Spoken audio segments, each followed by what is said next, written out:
Selamat pagi, saudara sekalian dimanapun berada di saat ini. Salam sejahtera dalam kasih Tuhan Yesus. Dan salam jumpa kembali dalam renungan pagi untuk hari ini. Mari kita berdoa terlebih dahulu sebelum firman Tuhan disampaikan. Tuhan Yesus Maha Baik, mari Tuhan kami mohon, berikanlah firman-Mu itu kepada kami untuk menuntun hidup kami di dalam kebenaran. Dan Tuhan, peganglah tangan kami supaya kami tidak jatuh di dalam dosa. Urapi dan pakai hamba-Mu untuk dapat memaparkan firman Tuhan, sehingga dapat menjadi berkat bagi banyak orang dan nama Tuhan dimuliakan dalam kehidupan kami. Di dalam nama Yesus kami telah berdoa. Amin. Nah, baik saudara-saudara, mari kita lanjutkan lagi pembahasan kita mengenai 5 sikap hati yang berkenan kepada Allah. Yang pertama adalah hati yang menyembah. Yang kedua adalah hati yang taat kepada perintah Tuhan.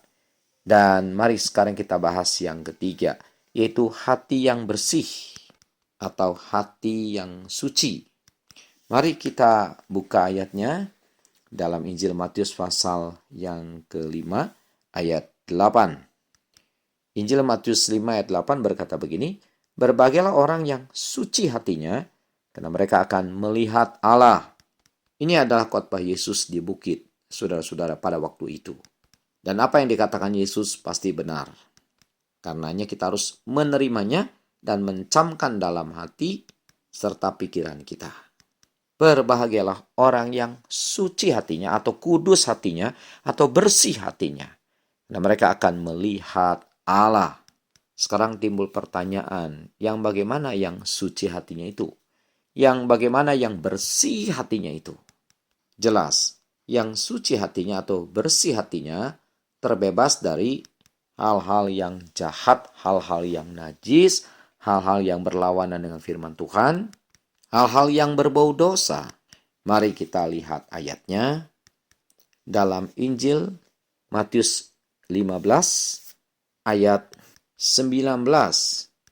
Matius 15 ayat 19 berkata begini, "Karena dari hati timbul segala pikiran jahat, pembunuhan, perzinahan, percabulan, pencurian, sumpah palsu, dan hujat." Nah, inilah saudara-saudara hati yang kotor.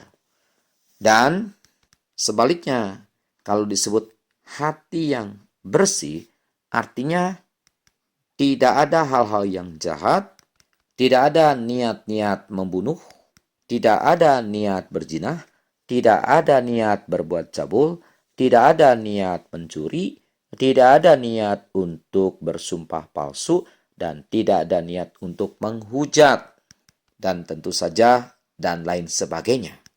Jadi saudara-saudara, dengan demikian, seseorang yang berbuat jahat tidak spontan berbuat jahat, tetapi terlebih dahulu sudah ada di hati dan di pikirannya niat-niat jahat itu. Hanya orang pelaku kejahatan itu menunggu waktu yang tepat atau sedang mencari kesempatan untuk berbuat jahat. Begitu kesempatannya aja ada, langsung ia melakukan niat jahatnya itu. Maka terjadilah sebuah tindak kejahatan. Demikian juga dengan membunuh. Tidak langsung membunuh, tetapi niat membunuh itu sudah ada di hati dan di pikirannya. Begitu kesempatannya datang, maka niat membunuh itu dilaksanakan. Begitu juga dengan berzina, dengan berbuat cabul, dengan mencuri, dengan sumpah palsu, dengan menghujat, dan lain sebagainya. Jadi kalau begitu, saudara-saudara, tingkah laku seseorang tergantung isi hati orang tersebut. Kalau isinya tidak bersih, maka perilakunya pun tidak akan bersih atau melakukan hal-hal yang jahat. Sebaliknya kalau hatinya bersih, maka orang tersebut tidak akan melakukan tindak kejahatan. Walaupun mungkin kesempatan berbuat jahat itu terbuka lebar, tetapi kalau tidak ada niat untuk melakukan kejahatan, maka orang tersebut tidak akan berbuat jahat. Kesempatan untuk melakukan pembunuhan terbuka lebar. Tetapi pembunuhan tak akan pernah terjadi bila seseorang tidak memiliki niat untuk membunuh. Kesempatan untuk berzina terbuka lebar. Tetapi perzinahan tak akan terjadi bila hati seseorang itu bersih. Tak ada niat untuk berzina. Kesempatan untuk berbuat cabul terbuka lebar. Tetapi percabulan tak akan terjadi bila hati seseorang itu bersih. Kesempatan untuk mencuri ada, tetapi pencurian tak akan pernah dilakukan bila hatinya bersih, tidak ada niat mencuri. Sumpah palsu bisa dilakukan bila ada niat di dalam hatinya untuk bersumpah palsu. Tetapi kalau di dalam hatinya bersih, tidak ada niat untuk bersumpah palsu, sekalipun ada kesempatan untuk bersumpah palsu, orang itu atau seseorang tak akan pernah melakukannya. Demikian juga dengan menghujat. Walaupun kesempatannya ada untuk menghujat, ia tak akan pernah melakukannya bila hatinya bersih. Nah, jadi saudara-saudara, kalau begitu, Matius 5 ayat 8 mengisyaratkan kepada kita untuk kita memiliki hati yang bersih. Jangan boleh yang kotor masuk dalam hati ini. Mari dijaga baik-baik ini hati supaya tetap bersih. Bagaimana cara menjaga hati tetap bersih, saudara-saudara? Yaitu dengan mengisinya atau memenuhinya dengan firman Tuhan. Dengan kalimat lain, biarkan saudara-saudara firman Tuhan mengisi penuh hati kita setiap hari. Sehingga tidak ada tempat untuk hal-hal yang jahat. Dan betapa indah, saudara-saudara, ganjaran dari Tuhan untuk orang yang suci hatinya. Tuhan Yesus katakan, orang itu akan melihat Allah. Artinya orang itu akan berjumpa dengan Allah. Orang itu akan memiliki hidup kekal di surga. Berarti saudara-saudara, kalau seseorang hatinya jahat, bengkok, kotor, najis, dan sebagainya, maka orang itu tak akan pernah bisa melihat Allah. Nah, kalau seorang tidak bisa melihat Allah, tentunya tidak akan orang itu masuk ke dalam kerajaan sorga. Sebaliknya, saya ulangi, sebaliknya orang itu akan masuk ke dalam neraka yang kekal. Coba kita lihat Ibrani 12 ayat 14. Ibrani 12 ayat 14 berkata begini, berusahalah hidup damai dengan semua orang, dan kejarlah kekudusan, sebab tanpa kekudusan tidak seorang pun akan melihat Tuhan. Jadi saudara-saudara, hidup ini harus kudus, dimulai dari hati kita. Kalau hati kita kudus, otomatis seluruh kehidupan kita juga jadi kudus. Karena hidup ini, saudara, tergantung bagaimana isi hati. Tidak mungkin orang yang hatinya jahat, dia melakukan apa yang benar. Sebaliknya juga, tidak mungkin seseorang yang hatinya bersih, yang hatinya suci, akan melakukan apa yang najis atau jahat. Coba kita baca apa kata Tuhan Yesus mengenai hati yang bersih dan kotor. Yaitu terdapat dalam Injil Matius pasal 12. Injil Matius pasal 12 ayat 34 sampai 36. Matius 12 ayat 34 sampai 36. Begini firman Tuhan. Hai kamu keturunan ular beludak, bagaimanakah kamu dapat mengucapkan hal-hal yang baik sedangkan kamu sendiri jahat? Karena yang meluap, saya ulangi, karena yang diucapkan mulut meluap dari hati. Coba perhatikan itu kalimat. Karena yang diucapkan oleh mulut itu meluap dari hati. Dengan kalimat lain, apa yang diucapkan orang dengan mulutnya itu sumbernya dari hati. Bagaimana isi hatinya, begitulah juga ucapannya.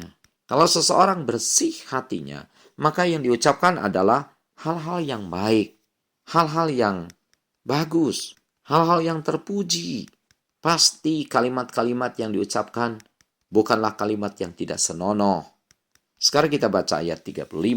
Orang yang baik mengeluarkan hal-hal yang baik dari perbendaharaannya yang baik. Perbendaharaan itu di sini yang dimaksud adalah isi hati. Jadi maksudnya saudara-saudara, kalau orang hatinya baik, maka yang keluarnya juga adalah baik. Yang dilakukannya juga adalah tentunya hal-hal yang baik. Lalu kalimat berikut mengatakan, dan orang yang jahat mengeluarkan hal-hal yang jahat dari perbendaharaannya yang jahat. Oh, jadi saudara, kalau seorang melakukan kejahatan itu karena isi hatinya jahat. Jadi jelas saudara-saudara, lewat apa yang diucapkan Tuhan Yesus ini, kita dapat menarik kesimpulan atau menarik pelajaran bahwa hidup ini ditentukan oleh isi hati kita. Hidup ini akan baik, perilaku kita akan baik, perkataan kita akan baik, tindak tanduk kita akan baik kalau isi hati kita baik. Sebaliknya saudara-saudara, kalau hati kita jahat, kotor, bengkok, dan sebagainya, maka tindak tanduk kita, perbuatan kita yang dilakukan oleh kita adalah juga hal-hal yang buruk, hal-hal yang jahat, hal-hal yang tidak baik. Jadi kalau begitu saudara-saudara, kita perlu mengontrol isi hati kita. Kita harus sering mewaspadai isi hati ini setiap hari. Jangan boleh saudara-saudara hal yang kotor masuk dalam hati kita. Cegah hal yang buruk, hal-hal yang berbau dosa, kebencian, dendam kesumat, dan lain sebagainya masuk dalam hati kita. Coba kita lihat di dalam Mazmur 119 ayat 9. Mazmur 119 ayat 9 berkata begini, dengan apakah seorang muda mempertahankan kelakuannya bersih? Jawabannya adalah dengan menjaganya sesuai dengan firman-Mu. Oh, jadi saudara, arti dari ayat ini adalah untuk menjaga hati kita supaya tidak ditaburi iblis dengan hal-hal yang jahat, atau dengan kalimat lain supaya jangan masuk ke dalam hati ini hal-hal yang tidak baik, maka isilah hati kita ini dengan firman Tuhan. Penuhilah hati kita dengan firman Tuhan. Sehingga tidak ada tempat untuk hal-hal yang busuk, yang jahat, yang kotor, dan sebagainya masuk di hati ini. Lihat pribadi Tuhan Yesus. Mengapa Tuhan Yesus selalu melakukan apa yang baik? Di mana-mana saja Tuhan Yesus berada, pasti di situ Tuhan Yesus melakukan apa yang baik dan benar. Mengapa bisa begitu? Jawabannya adalah Tuhan Yesus memiliki hati yang suci, memiliki hati yang bersih, dan Tuhan Yesus tidak memiliki setitik pun kejahatan di hatinya. Mengapa hidup Rasul Paulus berbeda dibandingkan dulu ketika masih namanya Saulus? Saulus setiap hari mengejar-ngejar orang percaya, lalu menjebloskan mereka ke dalam penjara. Bahkan Saulus menjadi penggagas Stefanus dilempar batu sampai mati. Jawabannya adalah karena hati Saulus waktu itu penuh dengan kejahatan dan kebencian terhadap orang-orang yang menjadi pengikut Kristus. Bahkan Paulus sendiri mengakui dulu ketika ia masih bernama Saulus, dia adalah seorang yang garang, kejam, dan lain sebagainya.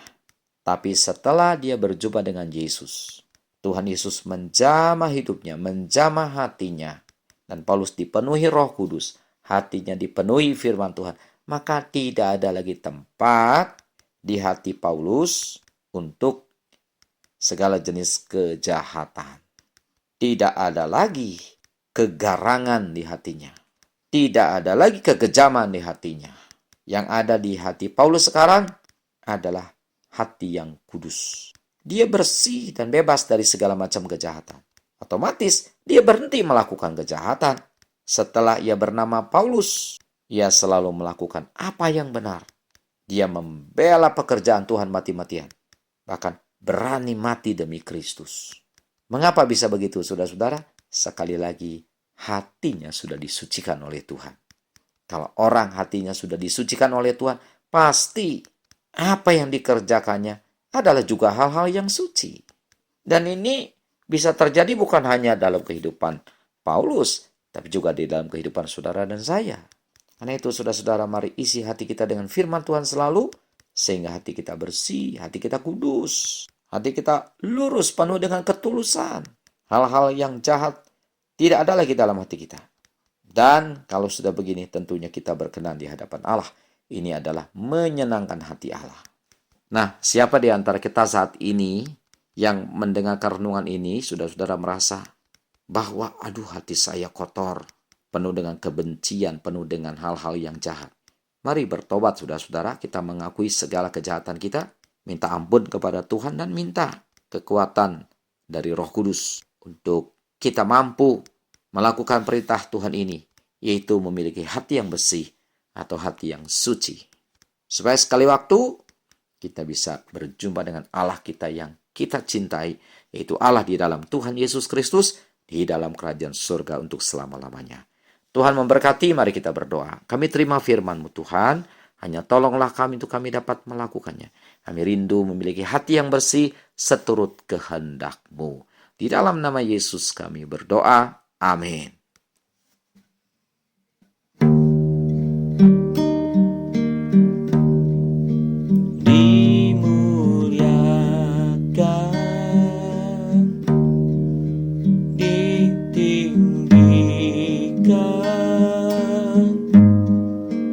Yesus Tuhan, Kau Rajaku yang bertata, yang berkuasa. Yesus Tuhan, Kau Rajaku.